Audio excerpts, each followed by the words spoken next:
জয় রাধে।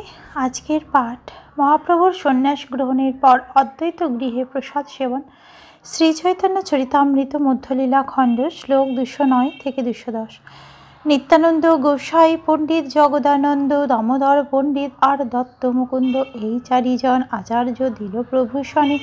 জননী প্রবোধ করি বন্দিল চরণে, তারে প্রদক্ষিণ করে করিল গমন।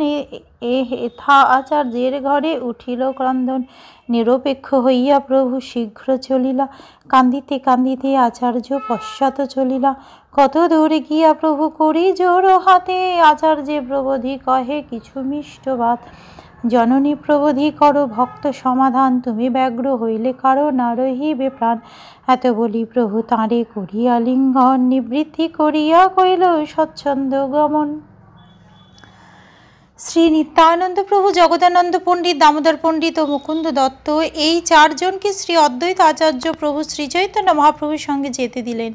জননী শ্রী সচিমাতাকে প্রবোধ দান করে শ্রী চৈতন্য মহাপ্রভু তাঁর শ্রীচরণ বন্দনা করলেন। তারপর তার মাতাকে প্রদক্ষিণ করে শ্রী চৈতন্য মহাপ্রভু শ্রী জগন্নাথপুরীর দিকে যাত্রা করলেন। শ্রী অদ্বৈত আচার্য প্রভুর গৃহে তখন ক্রন্দনের রোল উঠল। অবিচলিতভাবে শ্রী চৈতন্য মহাপ্রভু দ্রুত গতিতে চলতে লাগলেন এবং কাঁদতে কাঁদতে শ্রী অদ্বৈত আচার্য প্রভু তার পিছনে পিছনে চললেন।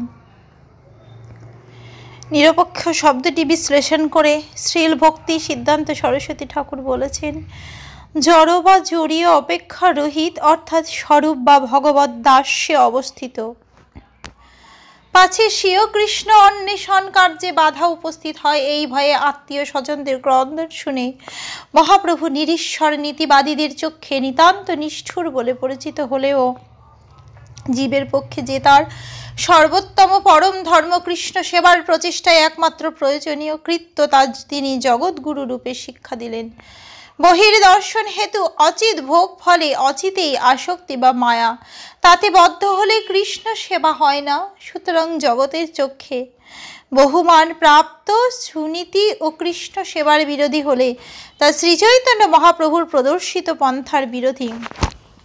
শ্রীচৈতন্য মহাপ্রভু নিজেই দেখিয়ে গেছেন যে নিরপেক্ষ না হলে যথাযথভাবে কৃষ্ণ সেবা করা যায় না। কিছু দূর যাওয়ার পর শ্রীচৈতন্য মহাপ্রভু হাত জোর করে শ্রী অদ্বৈত আচার্য প্রভুকে প্রবোধ দিয়ে মধুরভাবে কিছু কথা বললেন। শ্রীচৈতন্য মহাপ্রভু বললেন, দয়া করে সমস্ত ভক্তদের এবং আমার মাকে সান্ত্বনা প্রদান করুন। আপনি যদি এভাবে ব্যাকুল হন তাহলে তো কারো পক্ষে প্রাণ ধারণ করা সম্ভব হবে না। এই বলে শ্রীচৈতন্য মহাপ্রভু শ্রী অদ্বৈত আচার্য প্রভুকে আলিঙ্গন করলেন এবং তাকে অনুগমন করা থেকে নিরস্ত করলেন। তারপর তিনি স্বচ্ছন্দে জগন্নাথপুরীর দিকে যাত্রা করলেন। গঙ্গা তীরে তীরে প্রভু চারিজন সাথে, নীলাদ্রি চলিলা প্রভু ছত্রভোগ পথে। চৈতন্য মঙ্গলে প্রভুর নীলাদ্রি গমন, বিস্তারে বর্ণিয়াছেন দাস বৃন্দাবন। চারজন সঙ্গী সহ গঙ্গার পথ ধরে ছত্রভোগ হয়ে শ্রীচৈতন্য মহাপ্রভু নীলাচলের দিকে চললেন।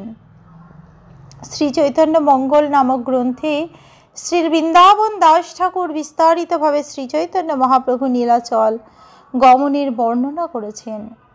শ্রীল ভক্তি সিদ্ধান্ত সরস্বতী ঠাকুর বর্ণনা করেছেন যে শ্রী চৈতন্য মহাপ্রভু বঙ্গদেশের আটিসারা গ্রাম, বরাহনগর, অম্বুলিঙ্গ ছত্রভোগ, উৎকলের প্রয়াগঘাট, সুবর্ণরেখা, জলেশ্বর, রেমুনা, যাজপুর, বৈতরণী, দশাশ্বমেধ ঘাট, কটক, মহানদী, ভুবনেশ্বর, বিন্দু সরোবর, কমলপুর, আঠারনালা হয়ে শ্রী নীলাচলে প্রবেশ করেছিলেন।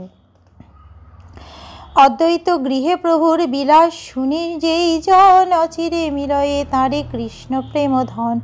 শ্রীরূপ রঘুনাথ পদে যারস, চৈতন্য চরিতামৃত কহে কৃষ্ণদাস। কেউ যদি শ্রী অদ্বৈত আচার্য প্রভুর গৃহে শ্রী চৈতন্য মহাপ্রভুর লীলাবিলাসের কথা শ্রবণ করেন তাহলে তিনি অচিরেই কৃষ্ণ প্রেমধন লাভ করেন।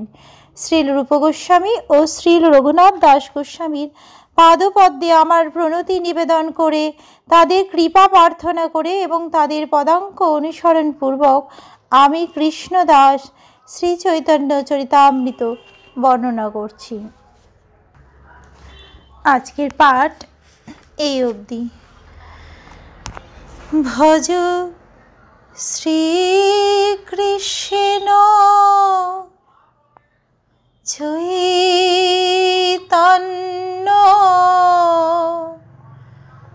প্রভু নিত্যানন্দ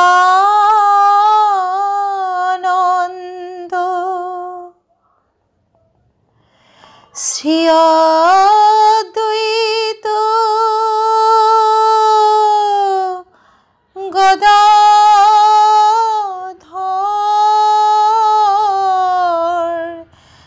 শিবাসাদি গৌরে ভক্ত বৃন্দ।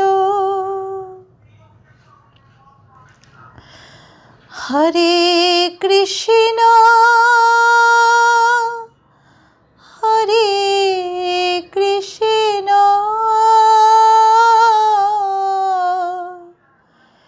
কৃষ্ণ কৃষ্ণ হরে হরে হরে রাম হরে রাম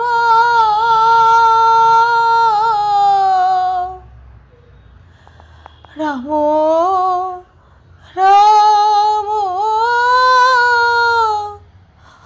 হরে হরে। জয় রাধে জয় রাধে জয় রাধে